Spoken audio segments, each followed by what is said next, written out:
Travelin. They're a length and a half to Senzo, a similar margins of Firo, and then came Remunerator, Big Caroline back there in the field, so Scarlet Speedster, and dropping out towards the tail is Another Bottle Gonski. At the 400 now, a new time comes around the bend, straightened up on the point of the turn, a length and a half clear. Travelin quickly shouldering off the fence to come at the stablemate quickly. They beat off Greco, Count to Mozoff, lets down with his run. Further back is Senzo. Travelin hit the front, here comes Count to Mozoff, and now Senzo winding up as well as Remunerator. It's Travelin at the 100. Senzo trying to gun him down. Travelin, Senzo, Senzo, Travelin. Travelin kicks. It's Travelin for the money. Travelin beats Senzo. Remunerator third from Count to Mozoff. New time. Behind them, Scarlet Speedster. Then Big Caroline. Zafiro was next.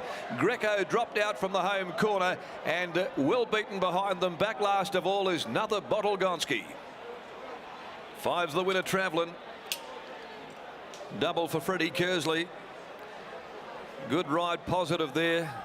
He was keen to get out behind New Time and chase it down, and then he had wider out Senzo starting to loom. But he certainly found Travelin and has bounced back today after 331 days out of the winners list to salute in the Yellow Glen handicap for the Jim Taylor stable. A winning double for apprentice Freddie Kersley. Number 5's the winner, Travelin. Raced by Tina, Lois Taylor and Paul Quartermain, a passenger gelding from Monshell with its 7th win in 39 starts. It'll pay $3.10 and $1.30. 3 Senzo's second, a Street Sense, Dan Zadell gelding, Paul Jordan the trainer, for Lex and Shirley Piper, handled by Katie Fitzgerald, and waiting on third, maybe New Time, the Key Business Times Money gelding for Terry Zeppos and Aristo Mikolopoulos, Jimmy Taylor and Taylor Stone. Waiting for all numbers now after the running of race number 7, but Travelin gun run all the way, and an informed Freddie Kersley gets it home to victory. The big one this afternoon, the Peacock Brothers Burgess Queen Stakes, over 1,400 for the 3-year-old fillies at 4:45, and no changes to one of the real attractions of the early part of the spring. A star-studded lineup of fillies to do battle in this much anticipated Burgess Queen Stakes.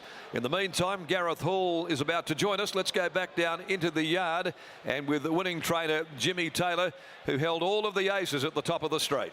Yeah, Jimmy Taylor didn't let us down before the race. We put him on the spot and he leant towards Travelin, and it just worked out exactly to plan. Yeah, I could see him getting a great run in behind New Time, and the way New Time races, he sneaks before the corner. We were always going to get out. And this horse has been consistent behind a couple of good ones in recent times, and when you had a look at it, you thought it was back in class with this claim for Kersley today. Yeah, he seems to go good when he's got a big way to claim, a little bit weaker field. It's just probably the race for him today. And New Time ran a really good race as well, and ahead of affairs continue to set a pretty good tempo out in front. He never gave up the fight once again. No, if Greco probably wasn't in the race, we get away with it, because Greco did put a bit of pressure on him all the way, so he's run a great race with a big weight. And it's even better for you because I think the wife, Tina's a part owner here.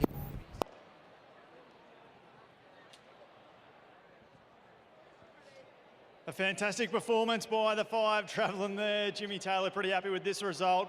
I want to just touch on the mental strength of jockeys in general, but the mental strength of this youngster in Fred Kersley Jr., who's in the saddle here.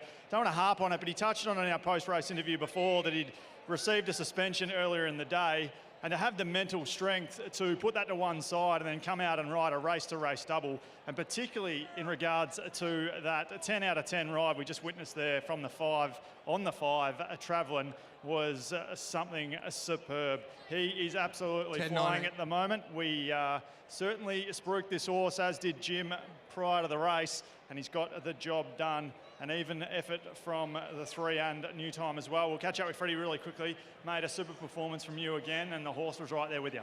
Yeah, look, the top of the straight, I had a fair bit of horse underneath me.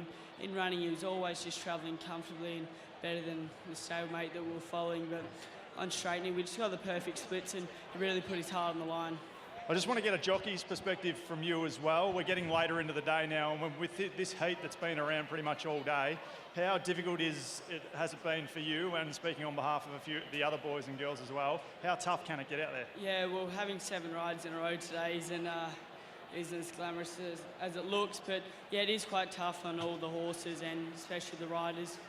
It's all about fluid and weight management, but it's a wonderful day and the crowd's here, so no complaints.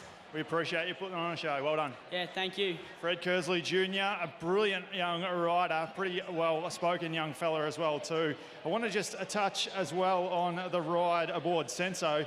Kate Fitzgerald, take a bow there. She was sensational aboard the 3 in getting that galloper into second place. And new time as brave as ever, just doesn't know his age, this fella, and was certain to go on to win again shortly. Race number 7 was a beauty, Gareth, with Travelin getting the chocolates. Yeah, Travelin wins the 7th here. The next race is the Burgess Queen. That's a feature race here at Ascot. So we'll take a break here on Sky Thoroughbred Central. Great to have your company on a big day of racing here at Ascot. And when we return, it'll be our feature where a star-studded lineup of 3-year-old fillies will do battle in our feature race today.